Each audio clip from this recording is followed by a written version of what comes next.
Olá, amados, boa tarde. Olha, nós aqui de volta para nos encontrarmos, para meditarmos na palavra do Senhor, para orarmos. Muito bom estar com você aqui hoje. Vamos ver quem chega primeiro, quem que vai levar o prêmio. Estou esperando quem chega primeiro. Vamos ver quem chega primeiro? Eu acho que é a Cristiane ou a Rosa. A Benezinha não vai chegar tão cedo. Quem chegou ali é a Silvia ou o André? É a Cristiane. A Cristiane sempre chega primeiro. Que bom, Cristiane, que você já está aí. Eu acho que agora deve entrar a Rosinha. Que vocês... Ah, o André! O André, a Cristiane, que bom, André. Que Deus guarde Portugal de todo mal, que a graça do Senhor esteja lá, que Deus nos proteja e que essa praga chamada Covid vá embora para o deserto, num lugar que não tem gente, vai morar na terra seca para morrer depressa. Nós não queremos mais Covid na nossa família não, no nosso país. Olha aí a Neia, André, Cristiane, Neia, que bom ter vocês aqui. São Paulo hoje tá com aquela cara meio típica dele. Garoa, chuvinha, friozinho, mas logo vai passar. Ontem tava um calor maravilhoso, hoje já tá meio assim, mas eu acho que vai passar logo. Eu não olhei a temperatura, mas sei que vai passar. Que bom que já temos algumas pessoas, eu já vou começar orando para termos bastante tempo. Tem mais alguém entrando ali, que acho que é a Márcia. Márcia é minha prima querida, é a Márcia mesmo. Vocês mudam de fotografia? Aí eu tenho uma dificuldade de achar quem é quem. Por exemplo, a Cristiane, o André. Tem a foto para mim chega parecida, por causa da cor da roupa, né? A Márcia agora tá sentada no muro, tá com foto diferente. A Luzineia já sei, tem um cabelo preto bonito, já sei que é ela. Bom, vamos começar orando pela nossa nação brasileira, porque a Martinha tá chegando também, que bom que a Martinha tá aí. Nós vamos orar pela nossa nação, porque nós cremos que a oração é um power. Ó a Rosinha ali. A oração é um power, é um poder de Deus. A oração muda a história, a oração altera a circunstância, a oração encaminha as vitórias. Quando nós oramos, nós estamos dando para Deus a oportunidade de agir em nosso favor, porque nós temos o livre-arbítrio e Deus respeita o livre-arbítrio. Ele só vai nos dar aquilo que a gente busca, que a gente quer, porque Ele bate na porta e espera. Se alguém abrir, ele entra e vai cear com a pessoa e viver com a pessoa. Então, ele respeita o livre-arbítrio. Por isso que nós oramos, crendo que a nossa oração tem poder e que não nós o poder, e nem na oração, o poder tem Deus. Mas quando nós oramos, nós liberamos as mãos de Deus em favor daquilo que nós pedimos. Então, vamos orar agora pelo país. Vou orar por uns outros pedidos também, depois nós entramos no estudo de hoje, amém? Eu oro daqui e você ora daí, e Deus vai ouvir todos nós, amém? Deus querido, obrigado pela cidade de São Paulo, apesar de ser uma cidade de temperatura inconstante, mas é uma cidade maravilhosa, que o Senhor nos deu a alegria de nascer aqui e viver aqui. Mas muito obrigado pelo nosso país inteiro, pelo Brasil. Terra boa, de gente boa, terra de riquezas, de minerais, tudo que planta a gente colhe. O Brasil é um país maravilhoso, de temperatura maravilhosa. Nós não temos neve, nós não temos geada, nós não temos terremotos, não temos maremotos. Obrigada, Deus, para a nossa nação brasileira. E agora nós pedimos pelos nossos líderes políticos, que todos eles tenham um coração inclinado para ouvir o conselho de Deus. Sejam honestos, não se metam em falcatruas, não sejam corruptos, mas que todos eles procurem lutar pela justiça das pessoas, lutar pelos necessitados, lutar pela nação, pelo crescimento da nação. Todo ataque do maligno contra o nosso país, contra as lideranças seja desfeito em nome de Jesus. E que cada um receba de Deus o conselho, a orientação e as estratégias para que a nossa nação avance, cresça, seja próspera e nós sejamos um povo alegre, um povo agradecido, um povo convertido ao nosso Senhor, nosso Deus. Em nome de Jesus Cristo nós clamamos. Clamamos também, Senhor nosso Deus, por umas pessoas que estão enfermas, o Josué, a Silvia, o Judson, a tia Alcenira, a tia Tereza, Wanda Alfeu, Ademar, Renata, Laila, Valquíria, Eulália, Adriana, Zuleika Franco, Lúcia Franco, Paulette Criorusca, o Levi, a Maju, a Emily, o Hermílio e o João Petrovics. Deus, que estas vidas que têm enfermidades sejam libertas, sejam curadas, sejam abençoadas. Ó Deus, nós temos recebido tanta cura que o Senhor tem feito em nosso favor.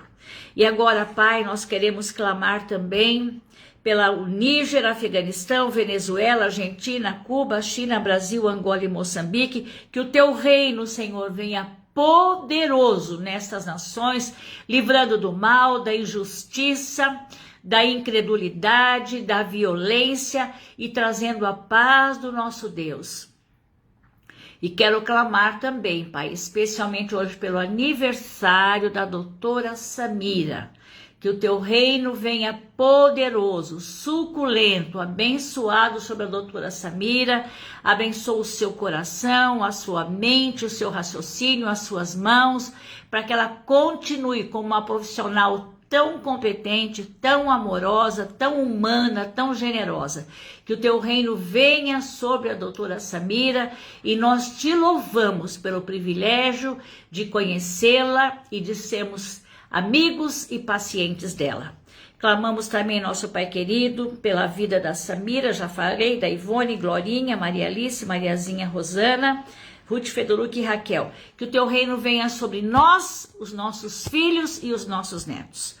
Eu clamo também pelo lar da Silvia, o Alexandre, o João, o Luiz e a Diva, o lar da Rosa, o Moraí, o Rogério, a filhinha, o Beco, o Roberto, a Elza, a Jaqueline, o Rodrigo e o Washington e toda a família Petrovics. Senhor, vem sobre nós o teu conselho, a tua direção, a tua orientação. Aos que já estão curados, a nossa profunda gratidão. Aos que estão em processo de cura, também a nossa profunda gratidão. Vem sobre nós a tua graça. Ontem foi o dia do Thanksgiving. Obrigada, Senhor.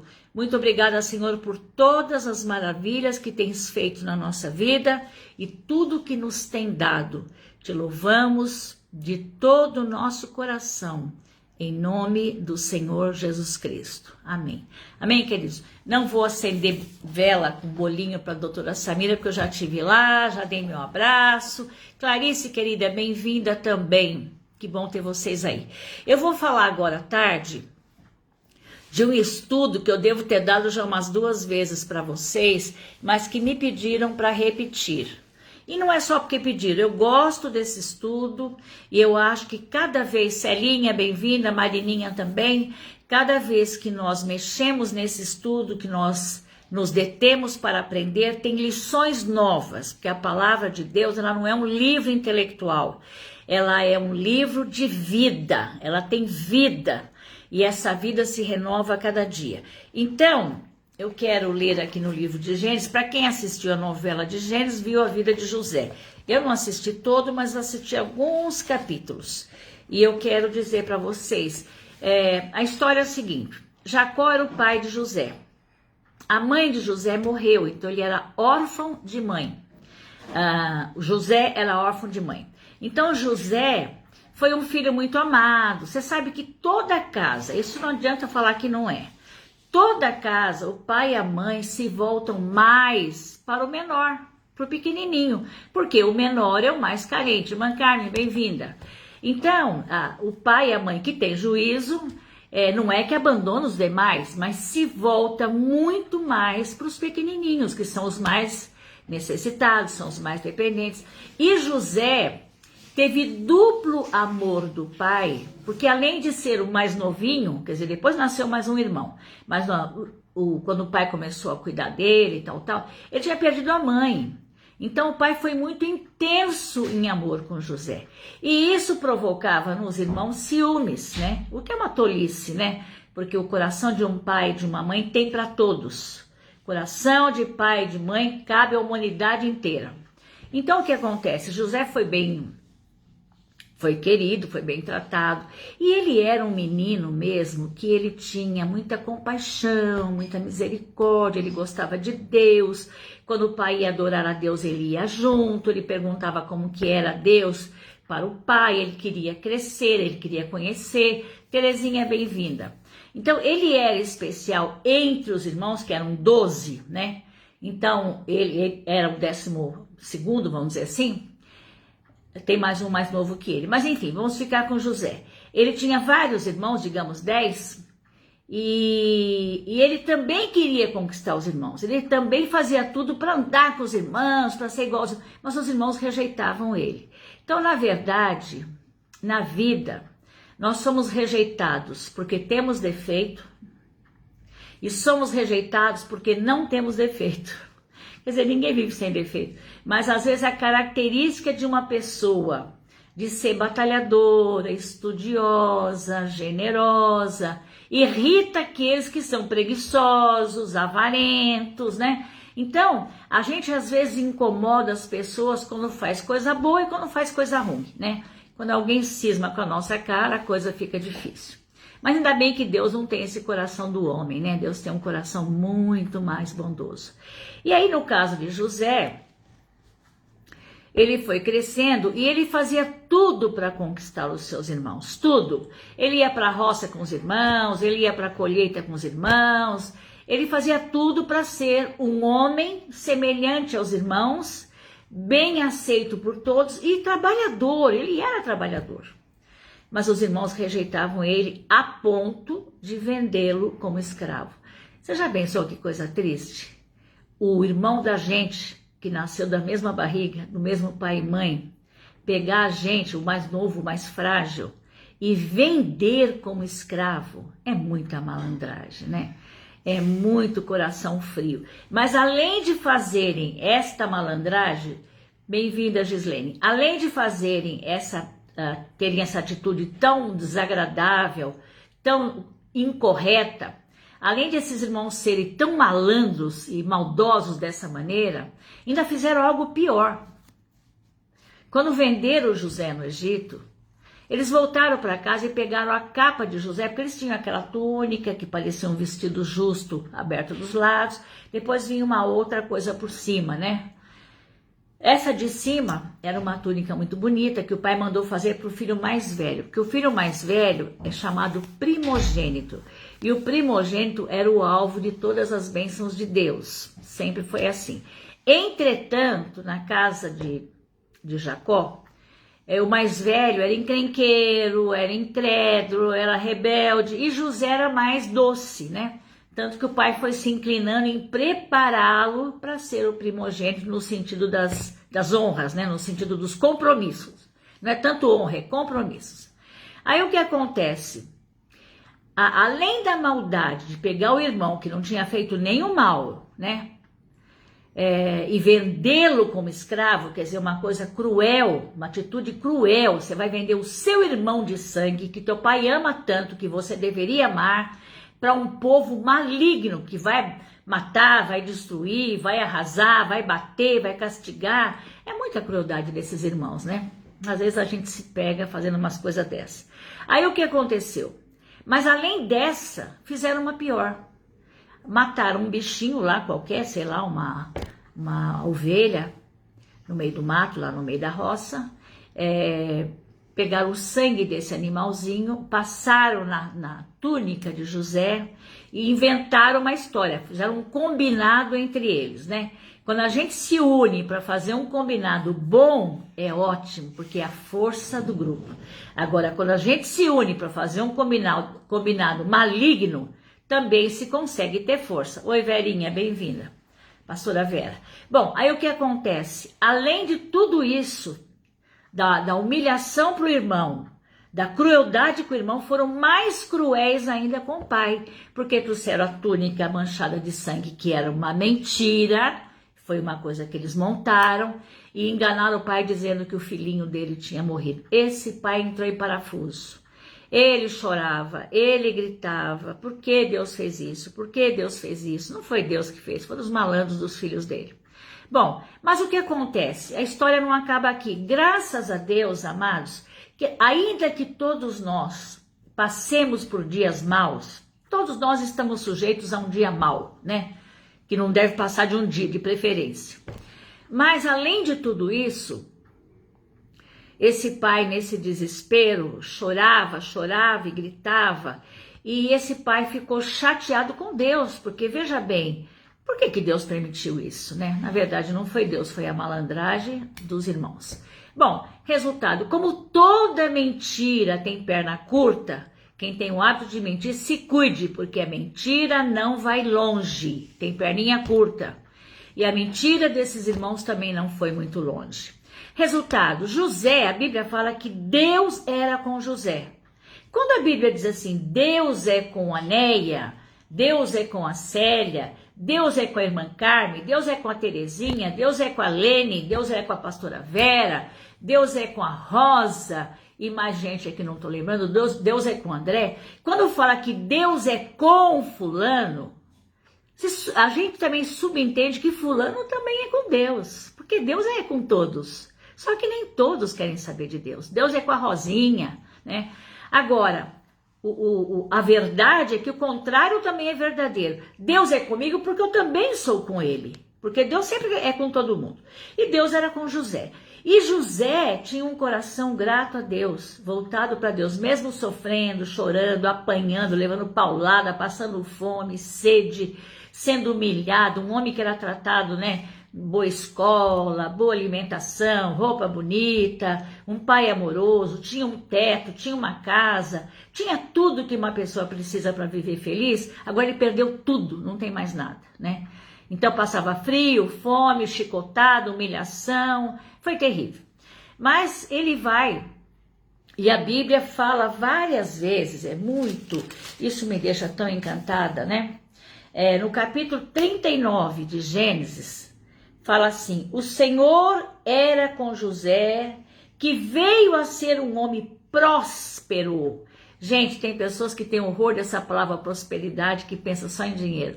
Prosperidade nem é dinheiro, prosperidade é o conjunto de coisas boas que Deus dá a todo ser humano. A paz, a alegria, a esperança, saúde, emprego, escola, inteligência, é um conjunto, né? Então o Senhor era com José, que veio a ser um homem próspero, inteligente, trabalhador, sem preguiça, né? E mesmo passando por aquela situação que ele não tinha mais esperança de voltar a ver o pai, né? Quer dizer, tudo que ele tinha foi jogado fora, ele não sabia o que tinha pela frente dele, não sabia que terra estava indo, o que esperava ele, só sabia que não era coisa boa. Mas a Bíblia diz que Deus era com José, porque José era com Deus. Possivelmente José orava várias vezes ao dia. E aí, como ele era um homem bonito, bem tratado, bem alimentado, quando ele foi para uma praça pública para ser vendido, o Potifar, que era o braço direito de Faraó do Egito, Potifar cuidava de toda a guarda do palácio. Potifar era o homem de confiança de Faraó. Então Potifar bateu o olho nele e gostou dele.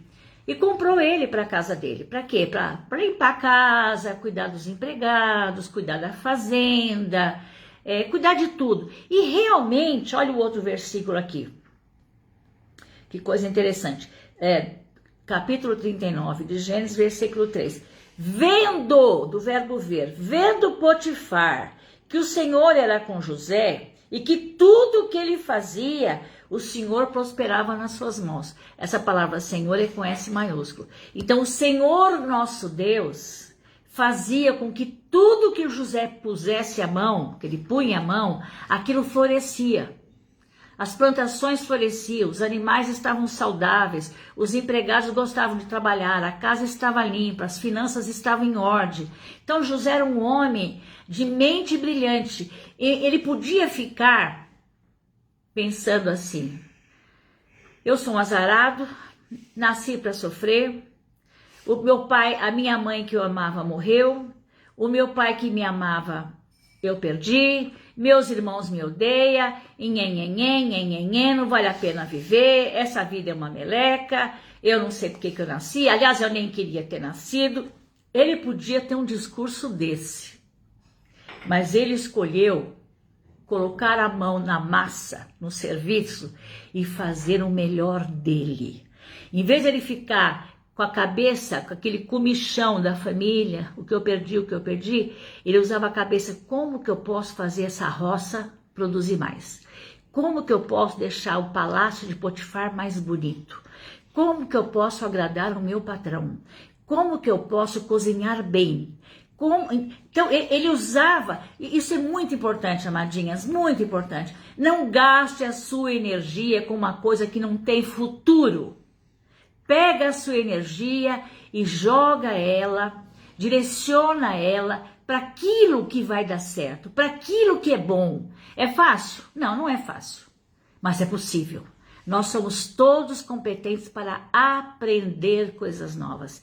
O coitado do menino, que era mais ou menos mimado, teve que aprender todas as tarefas lá do Egito. O Egito é muito mais quente, a comida é diferente, a roupa é diferente, a língua é diferente, né? Mas ele se esforçou. Ele não gastava tempo pensando na tragédia do que ele perdeu, mas ele investia a energia dele aprendendo as coisas novas e sendo muito bom naquilo que ele fazia. E aí, lá no verso 21 do mesmo capítulo 39, diz assim: bom, antes disso, coitado, né? Todos nós temos um dia mau, uma semana má, um mês mau. Todos nós temos, é chamado dia mau, né? Que as coisas não dão certo, que a gente fica desiludido, ou uma dor. Eu tô com um dentinho aqui, ainda bem que é atrás. Já fui 3 ou 4 vezes na dentista e não tem jeito, mas vai ficar bom, em nome de Jesus. Mas cada vez que eu vou lá, você já sabe, né? É um dia mau. Mas aí, o que acontece? José estava indo muito bem, era elogiado pelo patrão, todo mundo gostava dele, o cara era uma simpatia, trabalhador, ele merecia um troféu. Mas ao contrário, o diabo armou uma cilada, usando a maledeta da esposa do Potifar, né, que veio se jogar por cima dele, conquistá-lo, porque o patrão vivia viajando, ou era um homem de negócio, Potifar estava sempre viajando. E aí ela vinha para cima de José. E José falou para ela: olha, tudo que tem Potifar, eu tenho responsabilidade de cuidar e eu tenho liberdade de lidar com os negócios de Potifar. Menos você, a esposa dele, não tem nada a ver comigo. Eu não quero saber dessa conversa mole sua. Jamais eu faria isso para atrair o meu Deus. Ele honrou a Deus no serviço dele, ele não teve medo de falar que sou crente, creio em Deus. Ele honrou, assim, eu jamais faria isso para magoar o meu Deus e nem para atrair o meu patrão. Mas a Bíblia diz o seguinte, quer ver? Olha só que tremendo, é da gente ficar triste, né? 39, verso 10 fala assim: falando ela, aquela maledeta, falando ela a José todos os dias, e mesmo ele não lhe dando ouvidos para se deitar com ela e estar com ela. Ela vinha com roupa transparente. Eu posso imaginar a mulher quando dá para ser complicada, ela é complicada mesmo. E aí atormentava a vida dele. Até que chegou um dia, eu já contei essa história para vocês, mas essa história é tão interessante que eu acho que quando você ouve, você aprende novas lições. Eu também aprendo. Chegou um dia que ela foi... Você sabe que a pessoa mal intencionada, ela é astuta e ela é criativa. Ela não tem criatividade para fazer coisa boa, mas para fazer coisa malandra, ela é criativa. Então ela pensou assim: ele não está cedendo, porque tem muita gente aqui na casa e ele deve estar com medo, mas eu vou arranjar um jeito dele ser só meu. Aí o patrão viajando, ela deu folga para todos os empregados, que não era a função dela, quem cuidava dos empregados era José. Ela pulou na frente de José e mandou os empregados tirarem um dia de folga. Para quê? Para ela ficar sozinha, à vontade, para fazer as malandragens dela. Vendo José, que não tinha ninguém na casa, e que ela partiu com toda a violência para cima dele, sei lá se ela veio transparente, ela veio levada da breca, endemoniada, né? Aí o que acontece? Quando ela agarra ele e fala, hoje você não me escapa, porque eu estou sozinha aqui em casa, você não tem a quem apelar, e eles usavam uma espécie de um vestidinho justo, aberto dos lados para poder andar, e uma capa por cima, né? Um casaco aberto por cima de algodão. E ela, quando ela tarracou nele, ele saiu do casaco, ó, perna para quem tem. Sabe o que a Bíblia fala? Foge da tentação. Ao diabo você resiste, mas a tentação você cai fora. Põe um tênis no pé e ó, perna para quem tem. Não fica num lugar que você tá vendo que não vai dar certo. Não fica se expondo a circunstâncias que não vão dar certo. Passa a mão na perna e sai. É melhor ser chamado de covarde do que ser um sem vergonha ou um mau caráter. Pode pensar o que quiser de nós, mas foge do problema. Foge de certas pessoas, de certas conversas, de certos programas na televisão. Eu fujo mesmo. E aí, amadinhos, ele foge. Mas a mulher astuta, quando o marido chegou, já tinha toda uma história elaborada de mentira. E aí, ela contou para o marido, esse hebreu, esse crente que você botou dentro da nossa casa, até agora ela gostava dele. Como ela perdeu, né? Esse sem vergonha quis abusar de mim. E não era verdade. E o José, inclusive, saiu para longe, saiu da casa, foi para longe, para a beira de um rio e tal. E a lei, nessa época, a lei é o seguinte, se um homem fosse pego em adultério, era para morrer, tinham que matá-lo. Mas Potifar gostava tanto de José, e talvez Potifar pensou, será que não foi minha mulher que fez isso? Ela é minha malandra. Eu não sei o que ele pensou, não sei o que Deus colocou na cabeça dele. Mas ele não matou José. Ele tinha toda a autoridade, abaixo do faraó era ele, né? Ele não matou, ele prendeu, né? E aí ele viu que José lá na cadeia fazia comida, lavava banheiro, entregava correspondência, ajudava todo mundo, fazia oração, lia a Bíblia, comia com as pessoas, contava história. José era um cara assim, sabe, sempre para cima. E sempre trabalhador, porque a pessoa trabalhadora, ela torna o ambiente mais bonito e mais agradável. E a pessoa preguiçosa, ela joga peso nas outras preguiçosas, porque quando tem um preguiçoso no ambiente, o outro trabalha dobrado, não é? Aonde há um encostado, tem um sufocado, né? Então ele não era encostado, ele era trabalhador. E aí, até na prisão, o faraó viu o caráter de José. E o faraó ficou protelando o julgamento, por exemplo, ele podia ser julgado por uma prisão perpétua, podia ser julgado para a morte, mas o faraó protelou, porque gostava dele, e via o caráter dele, via Deus na vida dele. Até que finalmente, né, eu vou ter que correr que a história é longa, até que finalmente o faraó, que era o maior homem lá do Egito, quer dizer, o bambambam, o presidente, o governador, né, o cara que mandava, o dono do pedaço, teve um sonho, mas não foi um sonho qualquer, ele perdeu a paz com aquele sonho. 7 vacas magras comiam 7 vacas gordas e continuavam magras. Isso deu um conflito na cabeça de Faraó. Mas aí ele dormiu mais um pouco, ele sonhou o seguinte, 7 espigas de milho magras, mirradas, comiam 7 espigas de milho gordas e suculentas e continuavam magras. E aquele sonho não foi só um sonho, porque todos nós temos sonhos, né? Às vezes dormiu com a barriga cheia ou passou por uma experiência durante o dia, o sonho geralmente não está dizendo nada. Mas aquele sonho atormentava ele. Ele perdeu a paz e só pensava no sonho, sonhou mais dias, mais vezes o mesmo sonho. E aí ele pediu para os líderes lá do palácio, que eram os que escreviam, os inteligentes, os que estudavam, os que mexiam com magia, as bobagens que eles criam, que eles não eram cristãos. E ninguém conseguiu decifrar esse sonho. Ninguém conseguia decifrar esse sonho.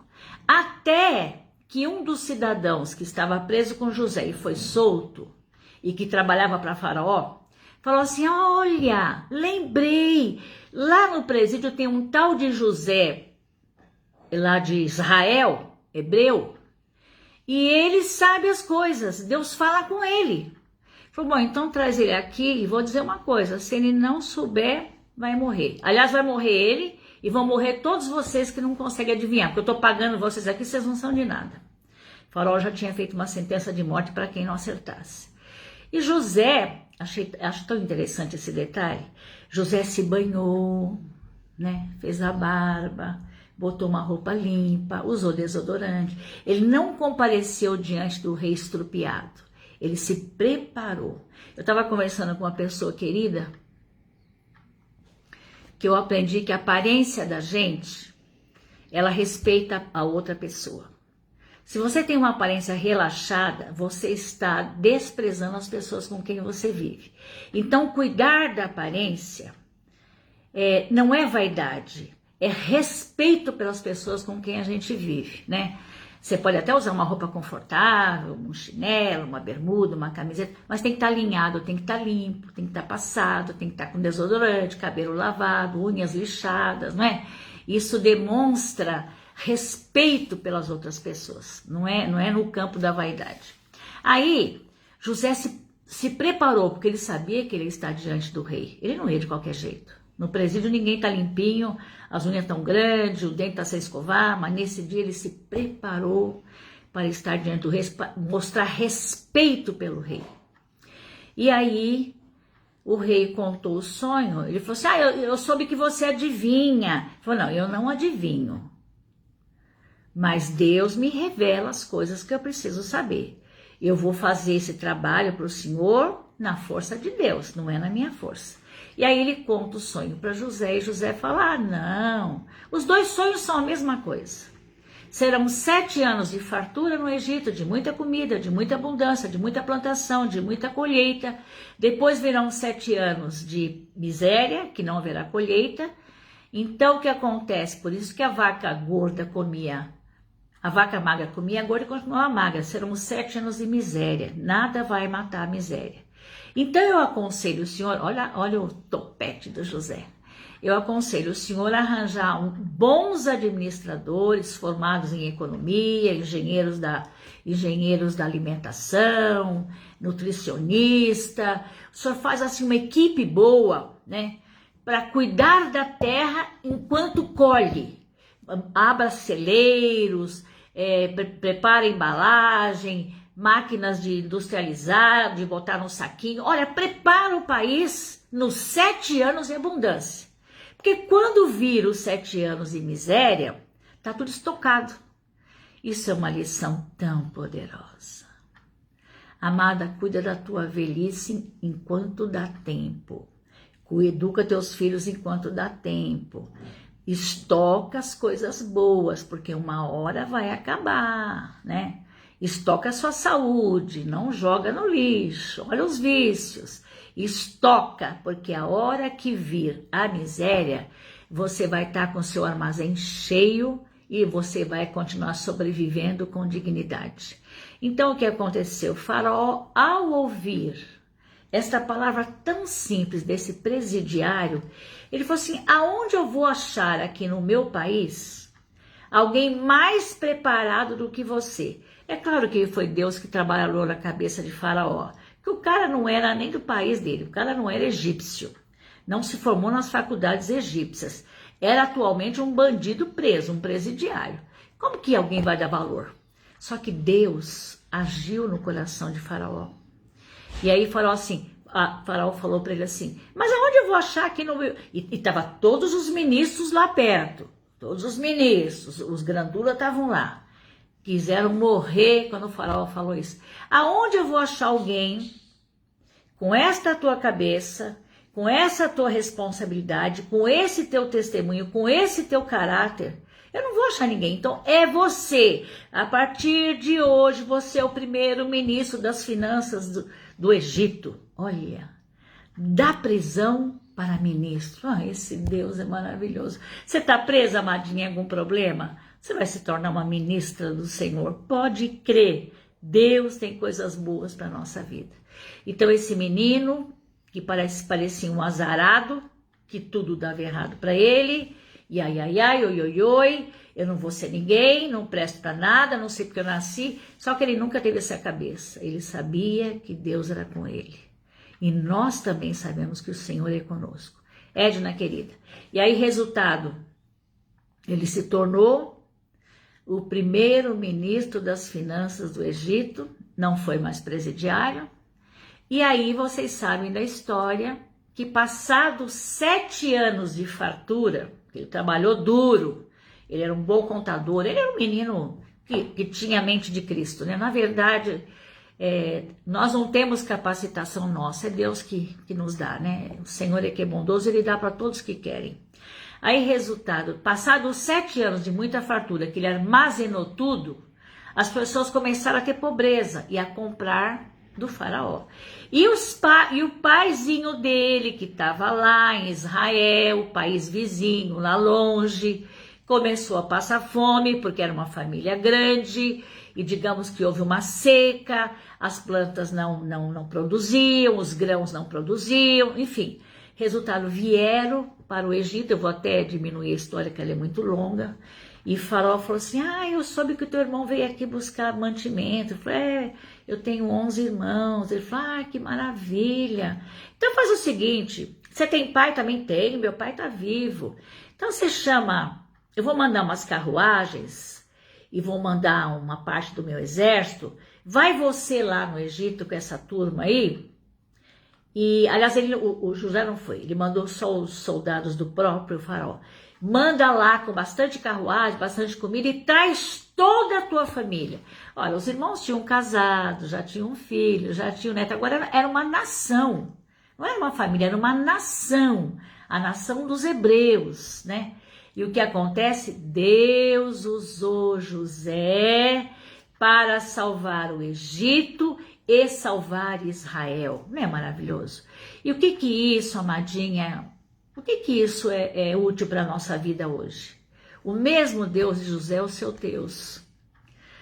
Se você está passando por dias difíceis, você está num presídio, você está sendo humilhada, as coisas não estão dando certo, continua crendo no Senhor, continue esperando, porque Ele levanta do monturo o necessitado e o faz assentar entre príncipes. Foi o que Deus fez usando José, salvou a nação de Israel e salvou a nação do Egito também. Então, por uma pessoa fiel e obediente, Deus pode mudar um planeta. E é isso que nós estamos pedindo a Deus, né? Que Deus mude o nosso planeta, abençoe o nosso Brasil, abençoe as pessoas, as famílias, as igrejas. Isso é o que nós mais pedimos e cremos que vai acontecer. Amém, queridas? Que bom estar com todas vocês, tanta gente boa, Mariazinha, Edna, Carmen. Eu louvo a Deus pelas vidas de vocês. Então, amados, mesmo sabendo que essa história eu já estou repetindo ela para vocês, mas eu mesma, quando estudo, eu fico encantada, porque eu aprendo coisa nova. Eu sempre aprendo coisa nova. Hoje, por exemplo, eu pensei assim, coitado de José, né? Ele teve vários dias maus na vida dele, várias situações más, mas também uma hora a coisa avançou, a coisa evoluiu e tudo deu certo para ele e para as pessoas todas ao redor dele. Que a tua vida, minha irmã querida, que a tua vida, minha amada parente e vizinhas, etc., que a vida de vocês progrida, avance e que Deus possa te usar para ser uma bênção para si própria e para as pessoas ao teu redor. Mais uma vez eu quero dar meus parabéns para a doutora Samira. Eu dei um cartãozinho para ela, se você não existisse, nós íamos te inventar. É uma grande dentista, uma grande profissional. Olá, Romano, prazer em ter você aí. A Samira é uma profissional extraordinária e amorosa e generosa. Você vai lá com dinheiro, ela te atende. Você vai lá sem dinheiro, ela te atende. É aquela pessoa, não é, Rosinha? É uma pessoa que a gente... E muito competente e caprichosa. Deus te abençoe, Samirinha, minha querida irmã, minha querida dentista, minha querida amiga. Que Deus possa suprir todas as tuas necessidades. E nesse ano que você faz um aniversário tão bonito, que eu não vou dizer qual, um aniversário tão lindo, que esse ano seja um marco na tua vida. E você avance, você seja aquela mulher que você já é, a mulher que anda com Deus, você já é isso. E que você avance, que Deus te surpreenda nesse ano, trazendo coisas maravilhosas para a tua vida. Luísa, querida, quem chegou atrasado depois pega a mensagem inteira, tá bom? Estamos terminando, louvamos, hoje até nós passamos um tempinho. Louvamos a Deus pela vida de vocês, nós amamos vocês, fiquem com Deus e se Deus quiser até segunda-feira. Beijo, tchau, tchau.